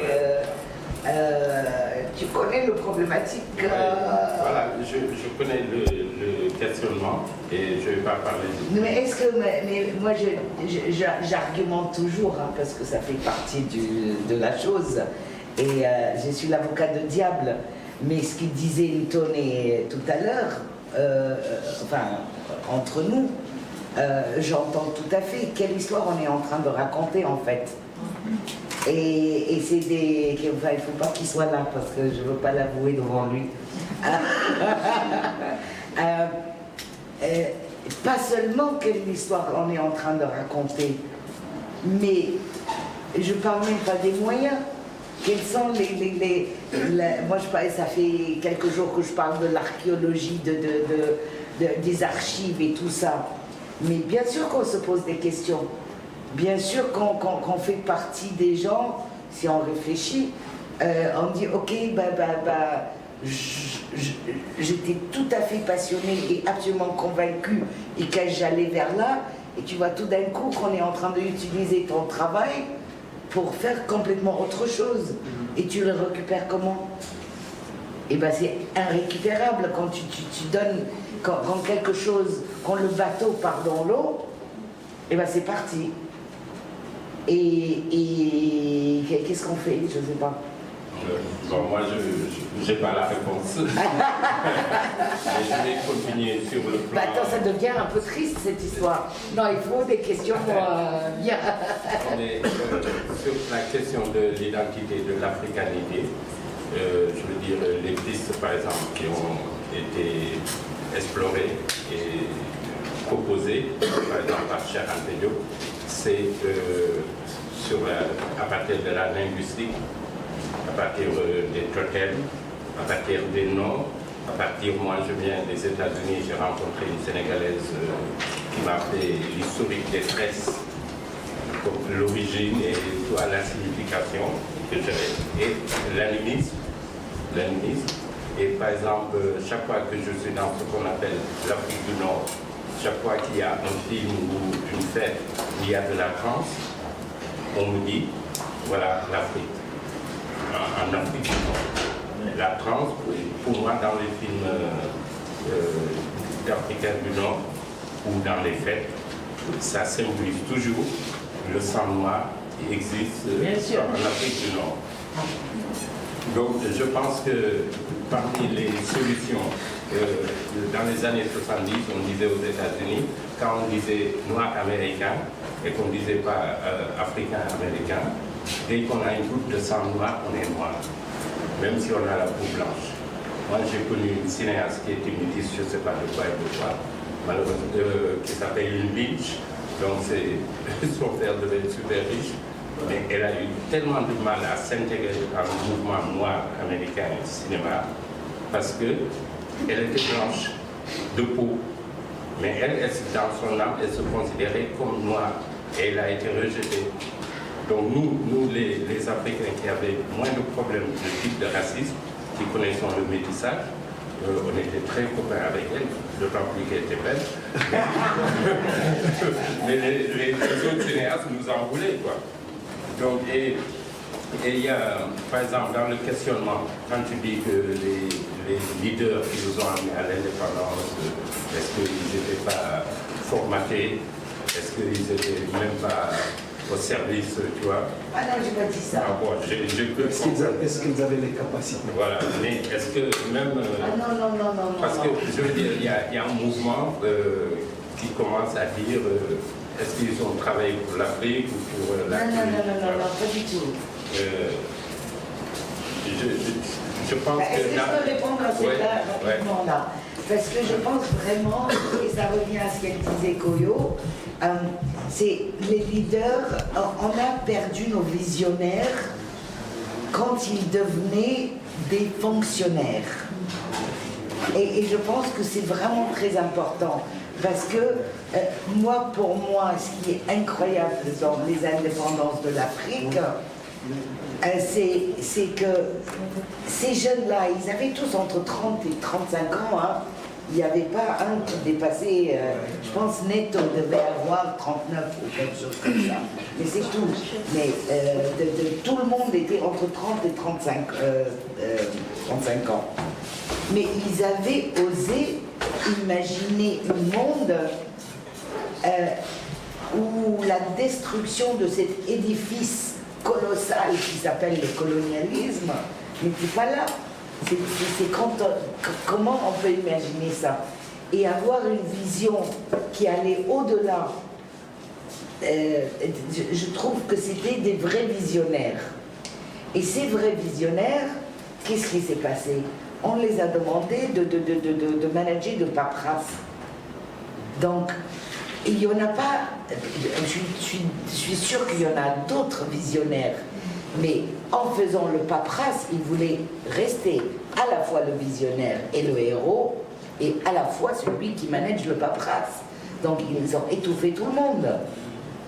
Donc, et si on regarde, et je reviens, pardon, Willy, il y avait un truc je voulais dire par rapport à ce qu'elle disait, Koyo, c'est la notion de démocratie. Est-ce qu'on peut m'expliquer ça veut dire quoi ça? Non, honnêtement, c'est quoi? On a des espèces de petites cases à remplir pour avoir de l'aide. Et il faut être démocrate. Donc on essaye de cocher cette case-là parce qu'il faut, on en a besoin. Mais est-ce que c'est la démocratie à la suédoise? Est-ce que c'est le bail comme l'Amérique? Il y a les républicains, les démocrates, il n'y en a pas une troisième. Quoi, la démocratie ne permet pas d'une troisième case cochée? Enfin, ça veut dire quoi? Et chez nous, ça veut dire quoi? Ça veut dire quoi aujourd'hui? Ça voulait dire quoi, Ben? C'est-à-dire, le mot démocratie commence, je l'aimais bien moi à l'époque, mais tout d'un coup ça devient épidermique. Il faut absolument, pour être bien, il faut être démocrate. Ok, je veux bien, mais explique-moi, c'est quoi ça? Et donc c'est parmi les fabrications des slogans auxquels on s'y attache. Et le bon et le mauvais est catégorisé sur des critères qui n'ont rien à voir avec ce qu'on vit dans le quotidien. Voilà. Ouais, je vais conclure rapidement. Par exemple, je prends l'exemple des pays francophones et la position de l'islam dans les pays francophones. Comme le projet colonial, c'était juste de créer une petite élite d'intermédiaires et de remplacer les colons, l'islam a joué un rôle de résistance dans les pays francophones. Voilà, mais je ne veux pas parler de mais. Donc le peuple est plus ancré vers des valeurs qu'elle ne maîtrise même pas vis-à-vis de l'islam ou vis-à-vis de la France, de la pensée occidentale. L'islam a un vrai projet. Et les jeunes aujourd'hui qui contestent l'Occident, puisqu'il n'y a plus d'autres propositions, se tournent vers un islam dont ils ignorent 80%. Est-ce que je peux raconter deux anecdotes? Donc voilà, c'est une nouvelle proposition. Voilà, yes. Alors, deux anecdotes. Première anecdote, c'est sur enfin pas anecdote, la première réflexion autour de pourquoi j'ai dit pas que le pays francophone, j'étais en train d'essayer de faire un travail autour de The Last Poets. Et The Last Poets, et c'est les ancêtres de hip-hop, c'est eux qui ont fait When the Revolution Comes, tu vois, c'est là. Et les moitiés, ils étaient devenus, ils ont converti. Donc il y a Hassan Ben Omar, il y a Jalal, et moi tout d'un coup je dis, mais attendez là, c'était post-Malcolm X, et Malcolm X était déjà plus ou moins, on mettait un question mark enfin, pas nous, mais voilà, pourquoi tous ces gens-là étaient en train de convertir? Et bon, j'ai pas une bonne réponse pour l'instant, mais je trouve que c'est passionnant, Pourquoi tous ces jeunesses-là vraiment en rébellion dans les années 60-70 quand même, en train de convertir à l'islam.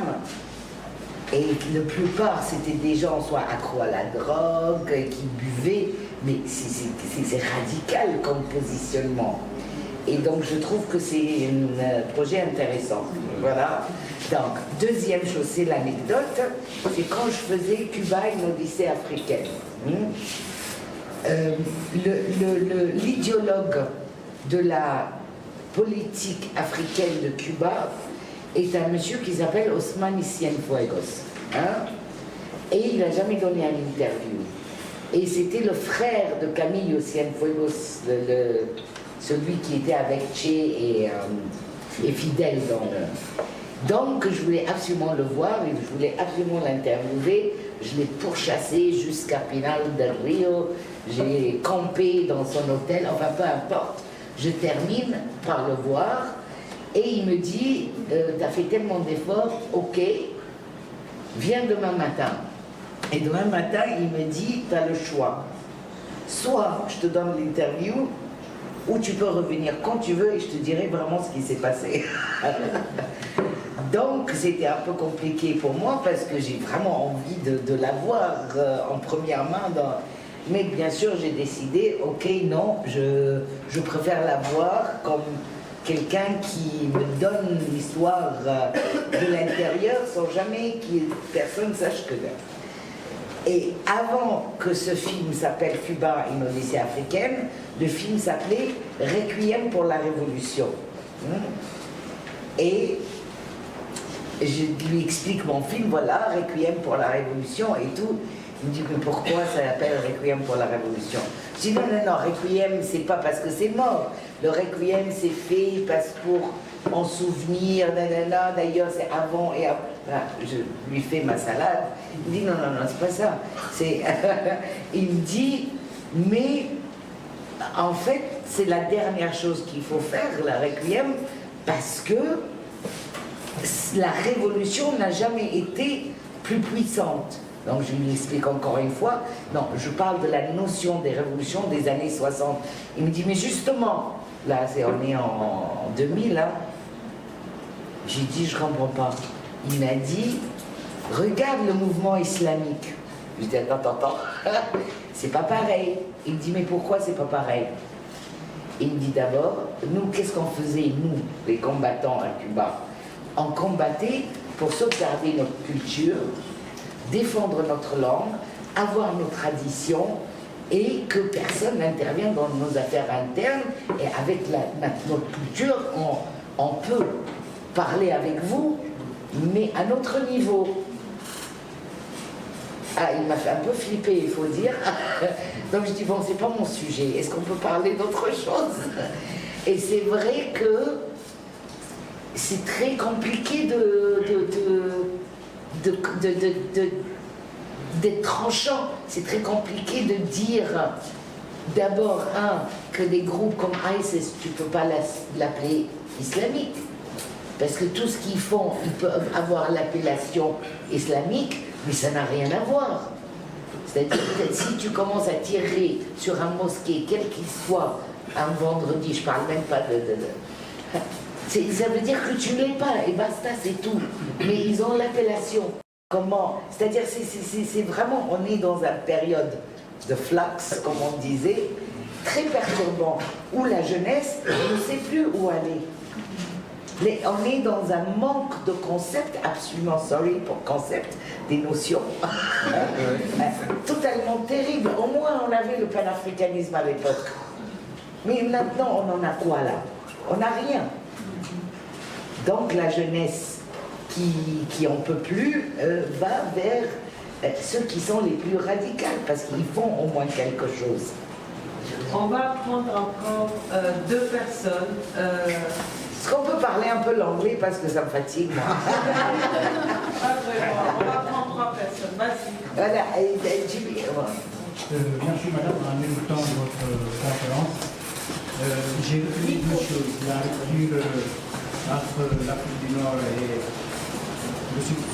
le mot que vous n'aurez pas, subsahélien. Vous pouvez venir là que je peux j'entends pas.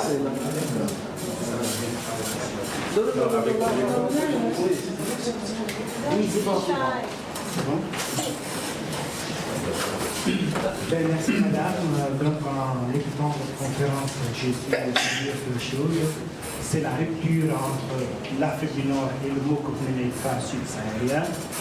Donc ça, donc avec le monde qui a beaucoup évolué, avec peut-être aussi la population qui a augmenté, tout ça a fait que les marchés hebdomadaires faisaient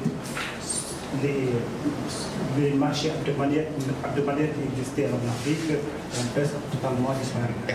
Donc, pour le problème d'identité surtout, je pense qu'il faut pousser la réflexion sur la nationalité, sur la nationalité. Voilà, parce que... J'en ai 4. Voilà, vous en avez 4, et en ce moment, comme un exemple, comme en Afrique du Sud, en ce moment, les peuples aiment trop la nationalité. Et ils la sauvegardent trop bien. Est-ce que vous êtes du même avis que moi? Qu'en pensez-vous? Non. Non, je pense pas qu'ils la gardent bien parce qu'ils n'arrivent pas à savoir qui...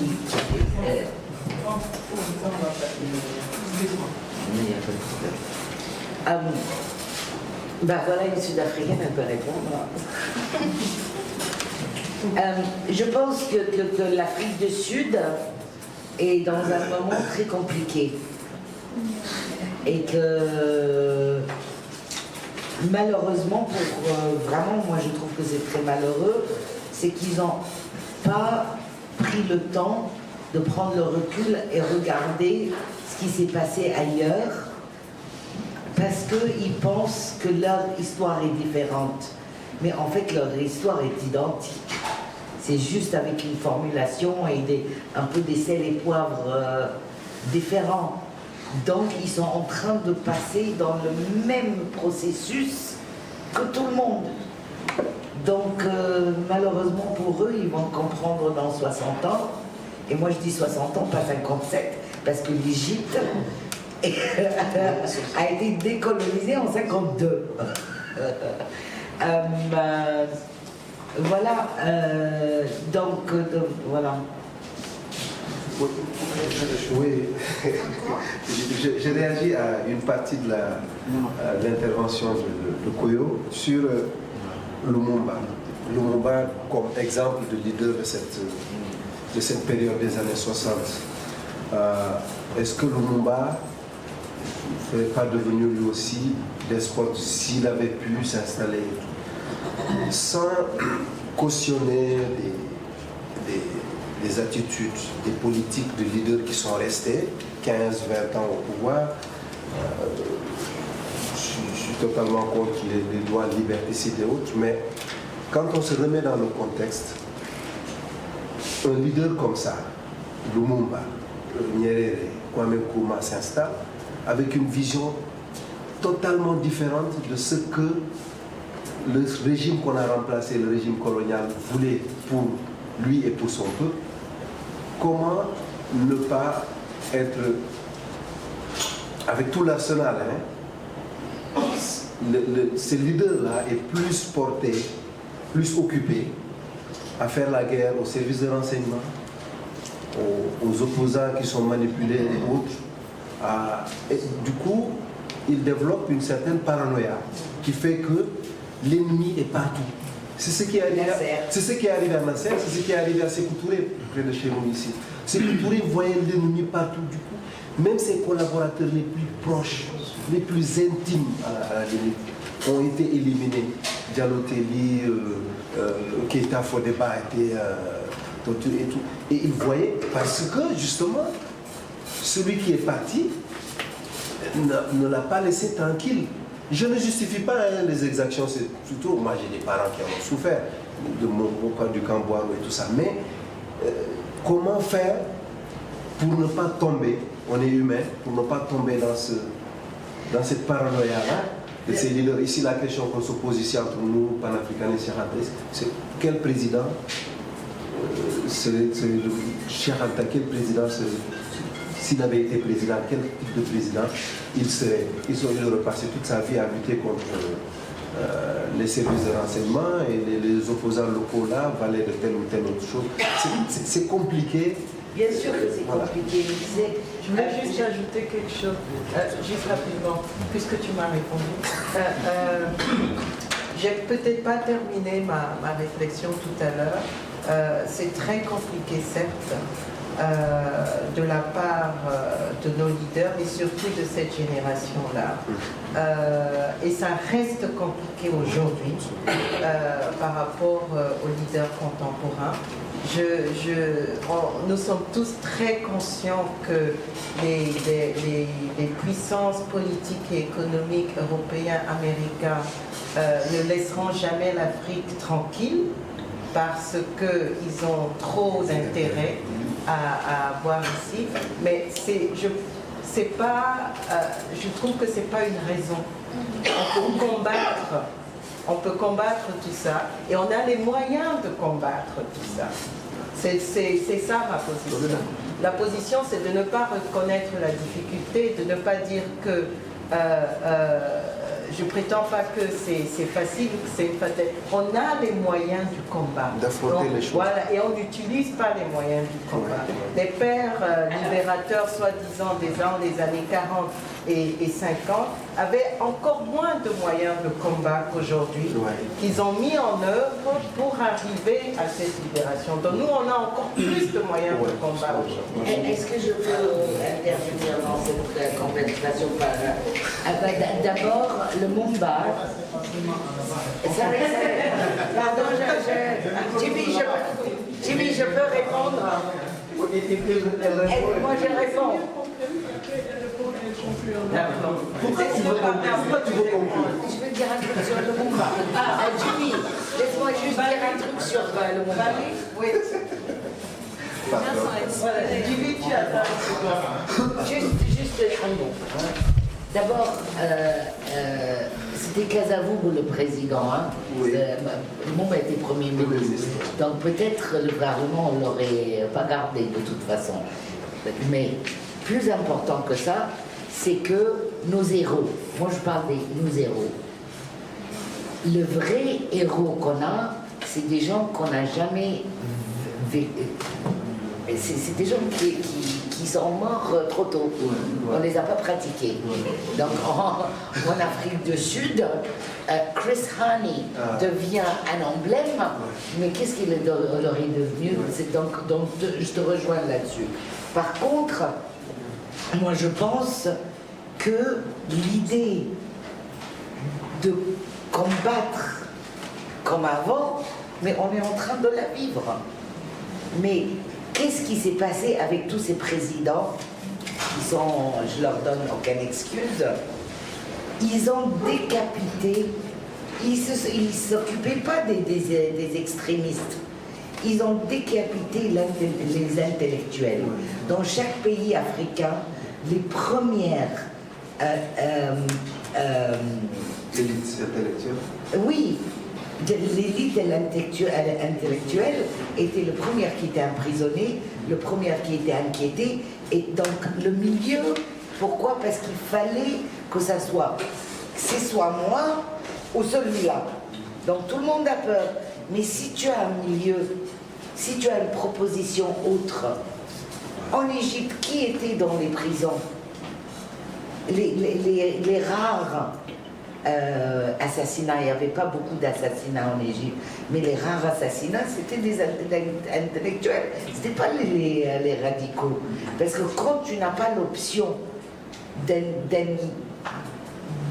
alternative réfléchie, tu es coincé entre deux options radicales. Jimmy. Encore moins sur les micros intérieurs. C'est bon ça, vous m'entendez, c'est bon? Oui. Voilà, merci Koyo, merci. Et tout le personnel. Ça, moi je ne m'attendais pas. Je ne m'attendais pas vraiment à ce débat. Moi je venais Hier, j'ai vu Jihad, elle m'a dit que c'est une conférence. Je pensais que c'était sur les films, mais là, ce n'est pas les films. Hein, ça c'est de la politique. Oui, moi, elle m'a agréablement surpris. Je la connais, ça fait presque une vingtaine d'années. Mais je me suis dit, attends, ça c'est un autre visage que Mais il y en a plein d'autres aussi. Hein. Ça, j'ai vu. Alors, je pense que vous avez bien répondu à Koyo. Vous savez qu'est-ce qu'on est devenu après juste, je veux dire, 15 ans. Ça, c'est vrai. Mais je pense, moi, personnellement, c'est où allons-nous maintenant? Ce sont ces questions. C'est ça qui nous pose problème. Et je pense qu'il y a beaucoup d'espoir parce qu'on assiste à une chose, c'est-à-dire que c'est le peuple africain qui est en train de prendre ses responsabilités. C'est-à-dire que les autorités même, ou bien les politiques sont en train de perdre, ils sont en train de perdre, du terrain. Ils sont en train de perdre du terrain, il y a les populations qui sont en train de s'organiser. Ce qui est arrivé, comme vous l'avez dit tout à l'heure, contre l'apartheid, les Sud-Africains n'ont pas bien analysé. Ils n'ont pas pris le temps d'aller vers le futur. C'est la question qui se pose aujourd'hui. Après les indépendances, les élites, ou bien les chefs d'État qui étaient là, qui gardaient les intérêts français, ailleurs, au Cameroun et autres, les intérêts anglais, aujourd'hui, ça veut dire la première génération de ces élites qui sont en train de disparaître. Il y a la population qui est en train de s'imposer. Avec le temps, ce sont pour moi des vrais chefs d'État qui vont s'imposer, qui vont s'asseoir. C'est là qu'on va changer les choses. Mais comment ils vont réagir? C'est ça qui m'intéresse, moi. Qui? On va dire tous ces petits mouvements, les mouvements qui sont en train de grandir. Kifaya, on va dire, restons en égyptien parce que j'ai déjà des problèmes là-bas, je ne peux pas rajouter des problèmes.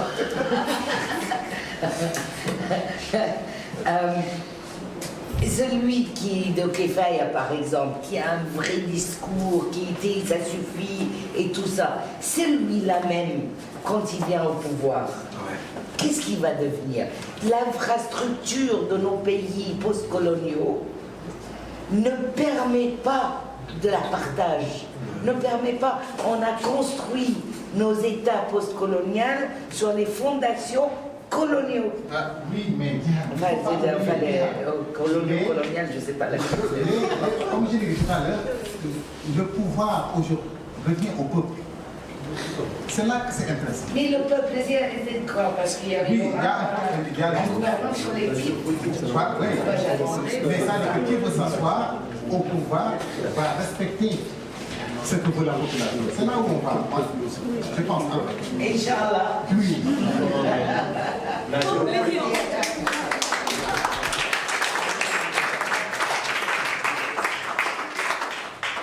La géopolitique a bien changé. Oui. Le pouvoir n'est plus les États, mais c'est ceux qui boursicotent. Eh bien, on va dire merci. Merci beaucoup, Tina. Merci à tous d'être venus. Donc, la prochaine conférence, ce sera lundi prochain avec Yemisi Bisala, qui est une écrivaine nigériane basée à Cape Town. Vous êtes tous invités. Merci.